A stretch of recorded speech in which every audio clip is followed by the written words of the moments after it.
So hello, good morning, and welcome to the Italian Institute of Culture here in Edinburgh. My name is John Dingwall, and it's my great pleasure to be here speaking with the wonderful Italian, Sicilian, internationally renowned singer and songwriter Mario Biondi today. Before I get started, I do want to ask if anyone has a phone. I'm sure everyone has a phone these days. If you could please just put it onto airplane mode or onto silent, and if you have any alarms set that might coincide with the short chat that we're doing today, that's just a little bit of housekeeping to prevent. And of course, usually if I say something like that, it would be my alarm that would go off or my phone that would go off in the cinema right at the point where the climax is happening. So if it does happen, don't worry, I won't give you a big row. Now, Mario... Thanks for your welcome, thank you. Yes, welcome. And singing from a very early age, and having listened to music from a very early age, along with his father, Stefano, also a singer, Mario's had a really impressive career as an artist in the music business. And I say artist because, you know, it's quite clear that you are an artist along with your commercial success that you've had. Born in Sicily, from Catania, and having lived for a time in the north of Italy before returning to Sicily, Mario began to get recognition, particularly international recognition, with his single This Is What You Are, I think in 2004. Is that right? 2004, exactly. Before going on to get further recognition with his debut album, Handful of Soul, again in the mid-2000s. And since then, he has recorded and released 10 highly successful and acclaimed albums, accompanied by concerts around the world. His latest album, Romantic, has just been released again to critical acclaim. And tonight, people here in Scotland, his fans and people who are maybe discovering his music, Mario's music for the first time, will be able to see him when he plays at the Edinburgh Queen's Hall. Mario is then going to go on and play at Glasgow St Luke's, as well as concerts in Manchester, Gateshead and London. In fact, that UK tour is part of a wider European tour that will see him play multiple countries, including Switzerland, Austria and of course Italy, where one of the concerts is going to be in Sicily itself, at the Teatro Metropolitan, which I imagine, I wish I could be there because I imagine that would be... This is the Sicilian accent, Metropolitan. It's the same. Yeah. It's the same. Metropolitan. Well, I'm Glaswegian, and I'm sure the Sicilians and the Glaswegians have a lot in common in terms... In dialect, it's Metropolitan. Wonderful. As I say, that I'm pretty sure that's going to be very, very impressive. And Mario, he's been compared to some of the great soul singers, including Teddy Pendergrass, Isaac Hayes, and Barry White. I mean, that's no mean feat vocally to be compared to these people. And he's collaborated with greats, including Chaka Khan, Al Jarreau, as well as Bluey of the band Incognito. He even performed alongside and in front of Ray Charles at a young age. And I'm sure many of you, like myself, are already fans of Mario's music. So I'm going to start things off by asking Mario some questions. And at the end, I will open it up to the floor. If you have questions, please be prepared to ask them. If you haven't got any questions, have a think during this half hour, and I'll let you know when that happens. So first of all, please, everyone, can you show your appreciation for Mario Biondi?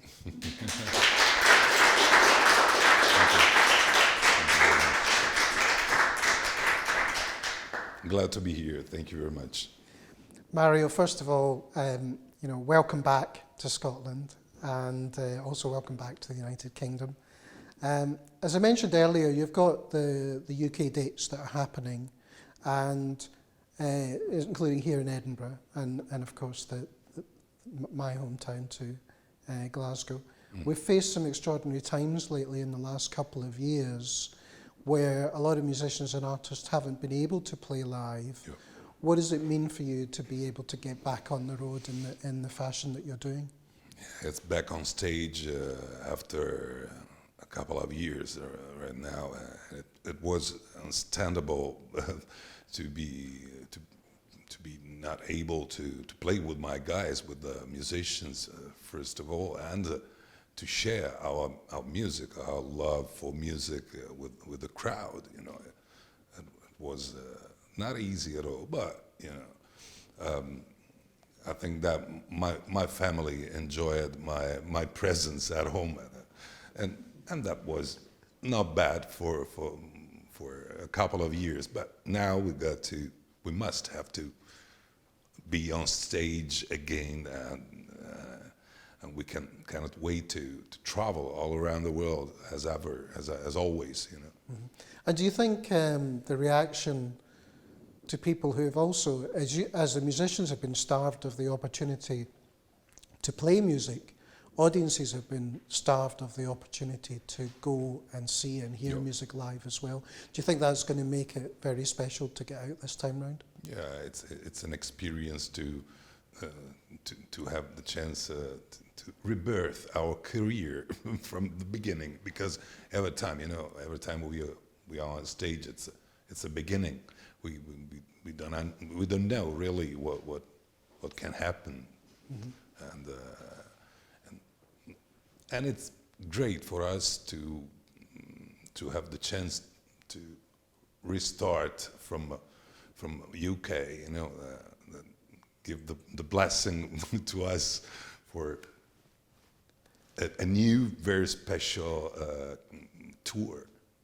Great. And do you think the audiences here in Scotland, perhaps in the UK, is there a difference when you come to countries like Scotland to play as an experience to playing back home? You know, I remember the crowd here is very noisy. Maybe it's great woman, and it's fantastic. It's a good energy for us. You know, in Italy or at the theater, first of all, the crowd, the people are a little bit more. Oh, bravo. But the chance to start from UK and from the clubs and you know the small venues, it's great for us, because it's like to be back on our route. And certainly Bravo might be the call in Italy, but certainly in Glasgow it would be Go On Yourself, which is go on yourself. You know, it's a kind of term of and go on yourself, big man. So remember that. If you hear that, it's a good thing. Now, your father Stefano was also a singer, and I understand that you and he would listen, or you might be encouraged to listen to music as a young person. What was it like growing up with a dad who was already a singer and who was obviously of some renown? He was on television in Italy and so on. Did that have a major influence on you in becoming the artist that you are today? My father was a man with a very strong energy, live energy. You know, it was like, oh, yeah, we must have to sing, we must have to. And you are a very good singer. When I was young, I was very, very shy guy. I was, no, okay, Papa, no. Okay. But he gives me the strength for step for the first time on stage, and he says, sing. Oh, are you sure, Daddy? And it was like a drug for me, because it was fantastic to be with the band, because I love the instruments. I love the harmony that the instruments can produce, can create, and I was maybe 13, first time on stage, and the people. I went to this square in Giarre, close to Catania, and the people took me from the stage and said, "Hey, it's great!" I was 13, and for me was, what's happened? Okay, it's a very, very, very strange thing. In my family, also my grandma was a singer too, and she sang at Eyjar. It was the very first national radio in 1940. The music, I think that the music is in my veins till when I was born, since when I was born. So it's really been generations of the family who've been making music. Yeah. And so growing up, music was a part of your life? I think it's the best part of my life.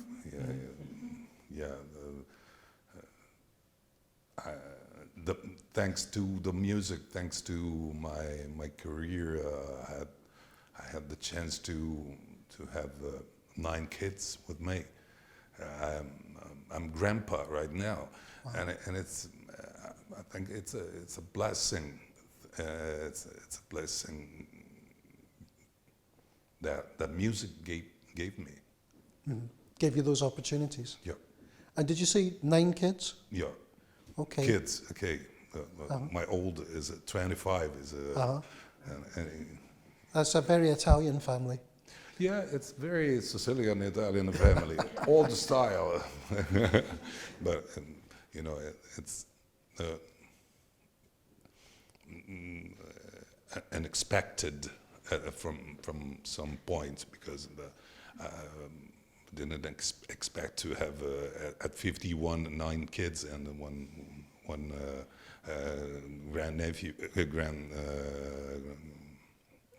grandchild. Yes. Grandson. Thank you. Yes.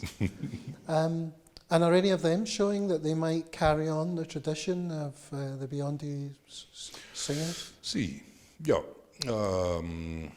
Okay, well, the first one, Marzio, is a lawyer, but he studied for being lawyer, and but he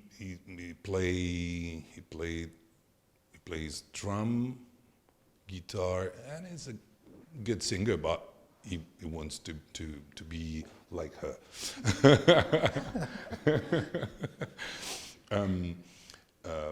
My second daughter, she's she sang, and she had a tour with Renato Zero, with a famous Italian singer, with the other my daughter, with the third daughter, and the younger trappers, rappers, that kind of.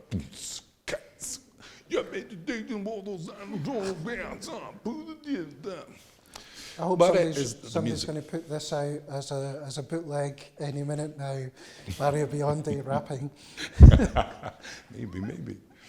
Now, you mentioned obviously music being a big part of your family growing up, and you played in front of Ray Charles. Yeah. And I think, did you guest with Ray Charles, or you were on the same bill as Ray Charles? I was just support.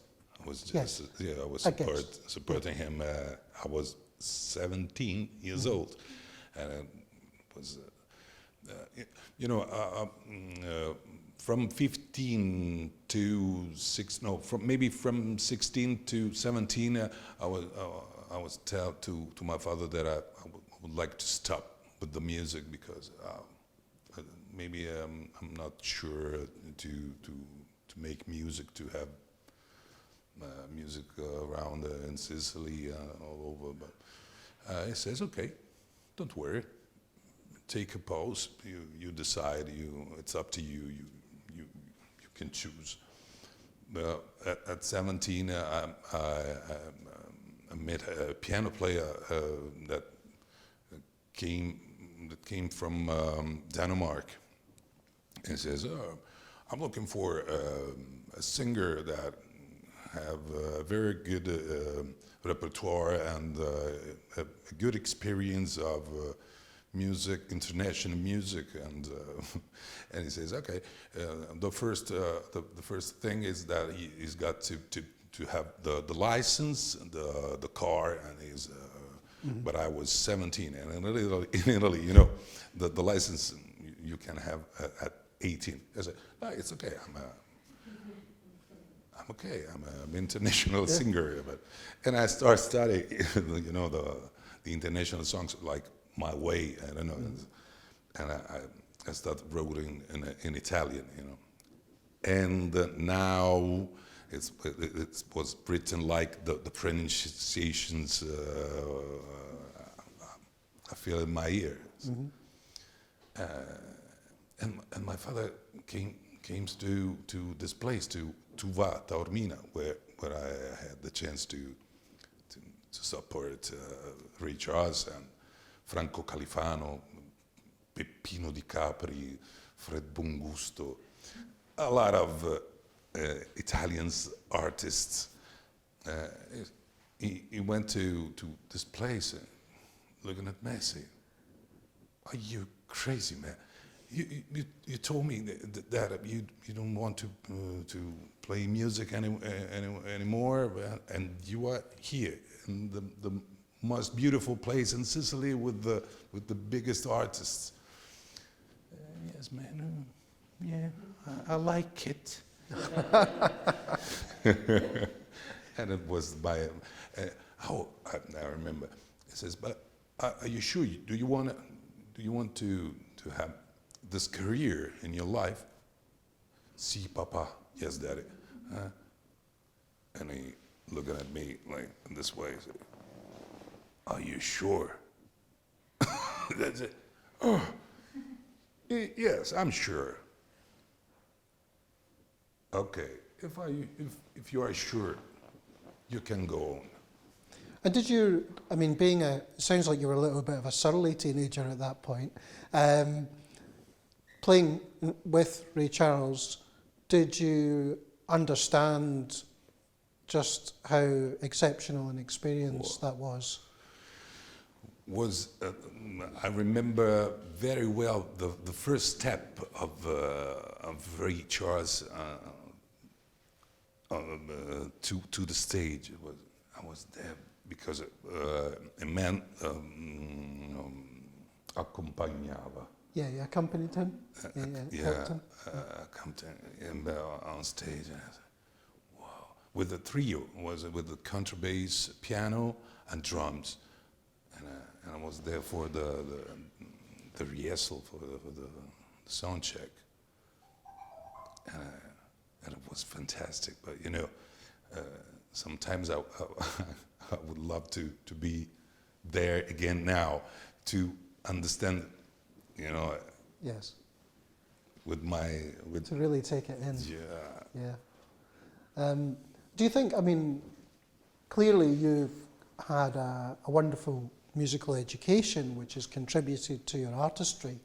Do you think that is something that's really important for a lot of the younger musicians that are coming through, to look back, not just to maybe the modern music that's influencing them, but to look back to the generations of musicians who've influenced the people that have gone after them? I think it's in the human being to start a new world without looking back and thinking about the others, because I think that the young people thinking that they are the best. Yes.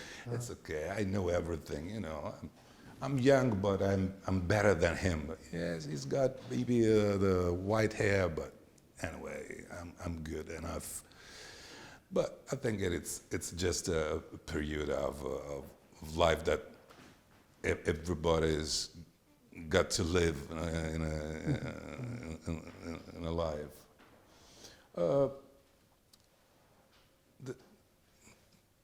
C'è tempo per tutto. There's a time, the right time for everybody. We got to just to have patience in life and to breathe often. Now, you have been, as I mentioned earlier, you've been obviously lauded as a singer in your own right and with a very distinctive style, but you've been compared to artists like Barry White, Teddy Pendergrass, Well, Lou Rawls, Isaac Hayes. What is your impression when that happened the first time? When it's moda. It's like moda, you know. It's not cool to say your voice is like Franco Califano. You know Franco Califano? No, that's why. No, what I mean, it's that. Yeah, I got a very low voice, and it's maybe it was my lucky chance to have okay, fortune in my career. It's like a book, right? You got to put the book in the right place. Okay, questo Mario Biondi, low voice. Okay, close to Barry White, but he's very white. Anyway, it's okay. Who were the artists you were listening to growing up? I grew up with Al Jarreau. It was my mentor. It was my first love in the music. Him and after him, Michael McDonald. But you know, I grew up with the Italian music. I grew up with Lucio Dalla, with Lucio Battisti, with Claudio Baglioni, with Pino Daniele. A lot of great musicians and singers in Italy. And I grew up, thanks God, with the less known artists, you know, with the piano player that taught me how to sing let the tick tick tock of the stately clock with the night and day you are the one, only Frank Sinatra. But the piano player that taught me a lot of standards and how to put myself on stage. He says, man, you got to dance. Don't stay in this way and sing in this way. You got to move yourself. Okay, I will try. And I start using some percussions, you know, some eggs and shakers, and move myself. It was funny, you know. I got to say thanks to a lot of people in my life. And so in that respect, do you think it's important for artists to have, or beneficial for artists like yourself, to have paid their dues before success comes along?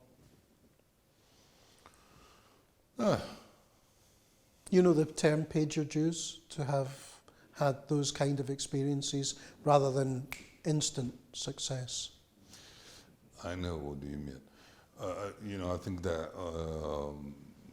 I don't want to judge anybody, and I think that my life was in this way, as some others are in the other way. But you know, it's important that the meaning of what do you do in your life?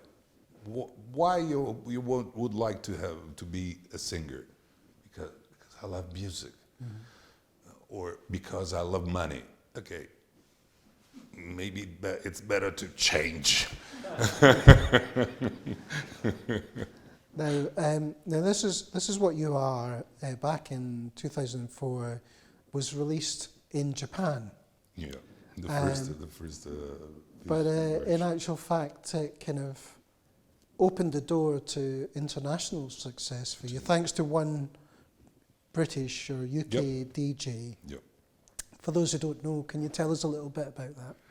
Yeah, it was funny because we start to work on This Is What You Are, like, okay, haha, it was a kind of joke, you know, sha-la-la, la-la-la-la. But in that period, the music was this kind of new jazz style that Japanese and Europeans produced, like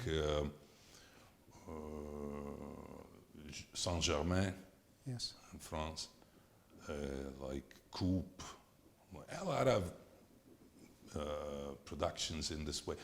And with my producer and with my co-author, This Is What You Are, we're thinking about maybe we can do something smart, some smart song like this kind of.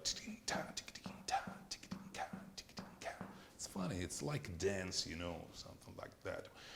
I grew up in the '90s with some DJs with dance music, with this kind of scene, and it was nice because we decided to put a name like a Japanese name, like a salsa, maybe salsa soya. It's not good. Soya sauce, no, maybe not. Maybe, wasabi. Yeah, wasabi. It's not bad. Wasabi. Okay. But we can use something, a joke on wasabi, like was a bee. È stata un'ape. Che strano. I've only just got that now. I didn't realize. I wondered about wasabi, where it came from. It didn't. Yeah. I hadn't put it together. Yeah, it was a bee. And you know, we wondering that it was the right way to have maybe some money from Japan. But you know, thanks to our savior, British DJ Norma J. This song starts to have the heavy rotation on BBC, and it was amazing because a friend of mine, DJ Nicola from Rome, says, "Man, have you seen that you are in the chart on BBC?" Yes, man. Okay. Mwah. Ciao, ciao. You kidding me, man? Chart in England. Why? He sends me a screenshot. Hey, man, are you stupid? Look at. It was unexpected and strange. Bluey called me. Come si dice? Aspetta. Scheggia.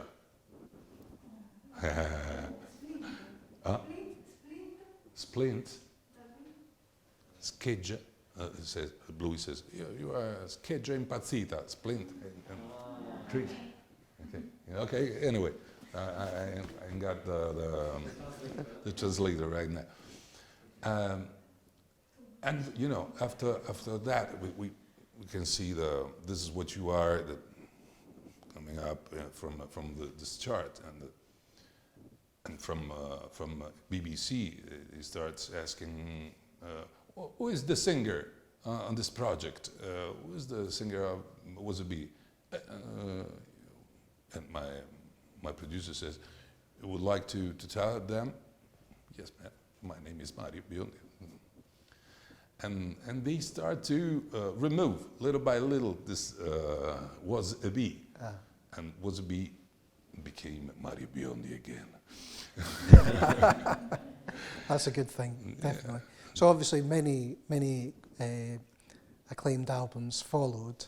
You've now released 10 albums, and now Romantic, the new album, which is very important that we spend some time talking about that, because it's only just been released. Yep.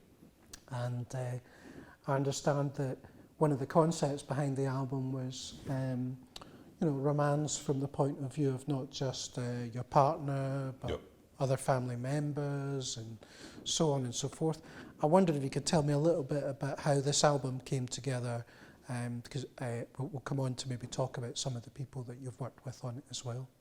It's a kind of outing for me because I would like to express the fact that romanticism is a good energy for my opinion.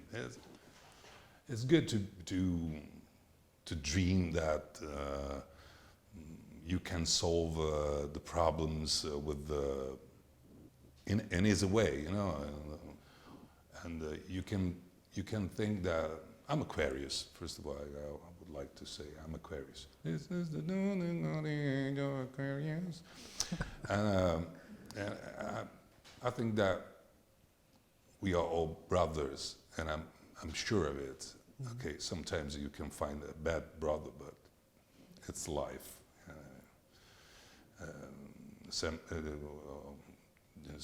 Mr. Smith is, oh gosh, it wasn't good. But smash his friends. I think that romantic is a portrait of this word, and there's a lot of beautiful songs inside.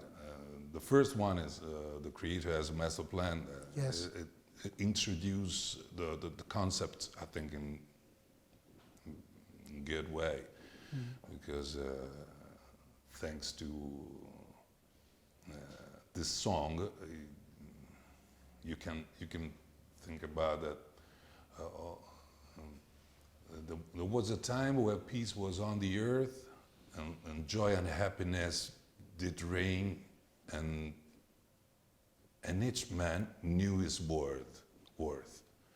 I think it's poetic, and it's a fantastic illumination for us, because if you are aware of your strength, you don't have to make war, to have fight with anyone in the world. Mm-hmm. That's good words, and very timely words as well. Yeah. Very timely. Unfortunately, yes. Yes. Well, hopefully we can get closer to that in the near future. But the album, I mean, as you mentioned there, it has some cover versions, or versions of songs that have been recorded before, and also some original material.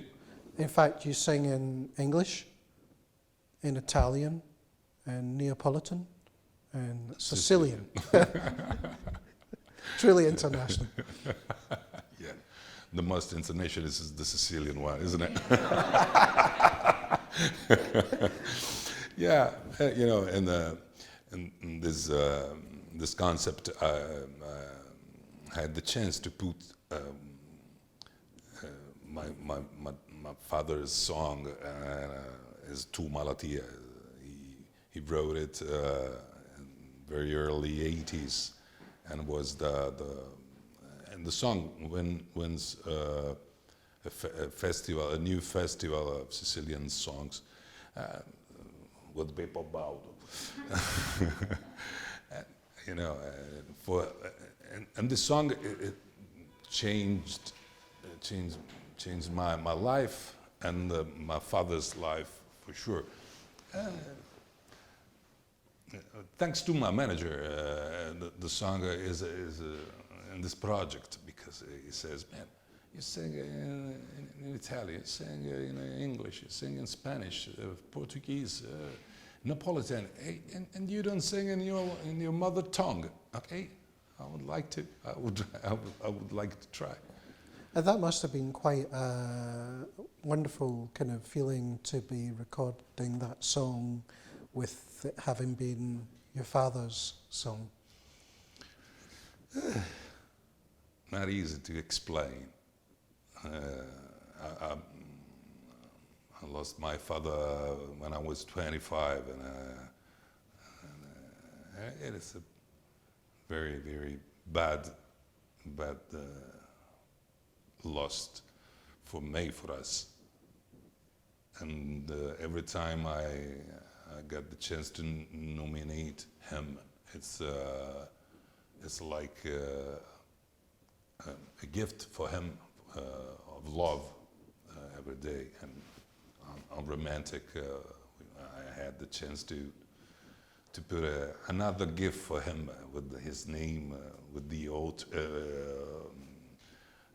written by an author in an international record.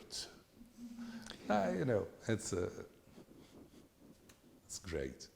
If you haven't had a chance yet to buy or listen to Romantic, it's an excellent album. Please Thank you very much. do so. Thank you very much. Do so.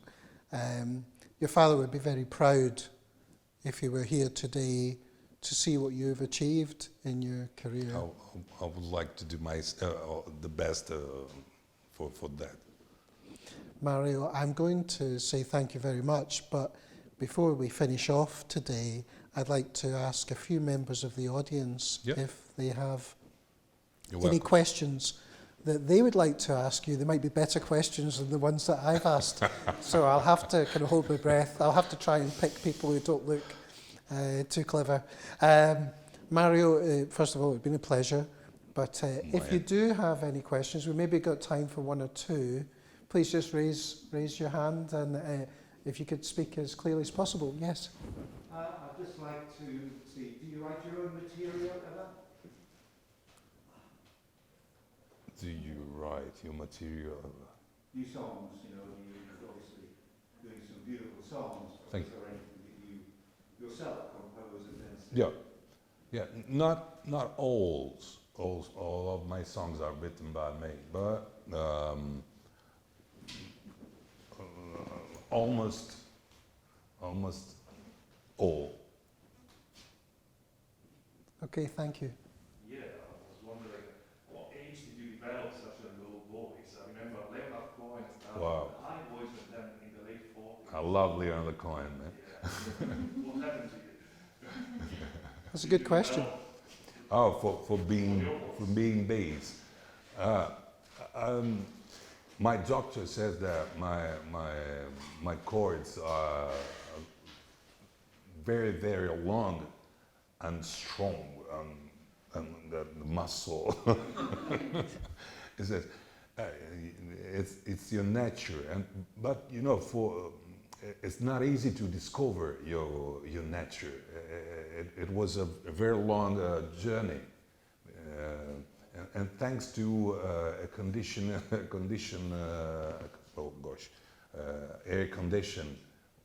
I discovered my low voice.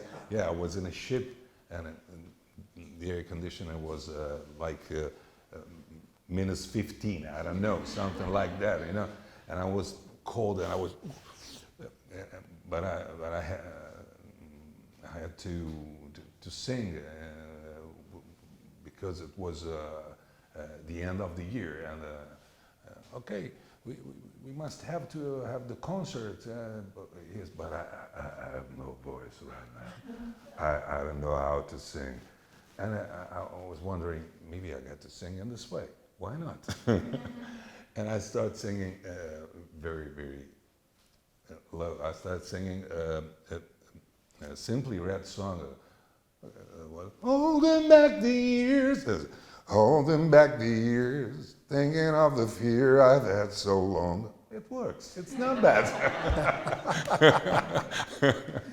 Thank you. Thank you. If there are no more questions for the moment, I would once again like to thank you all for coming. And most of all, I'd like to thank Mario Biondi for coming, not just to Scotland, but to the Institute, the Italian Institute of Culture here in Edinburgh today. Mario Biondi, everyone. Thank you very much. Ciao, grazie.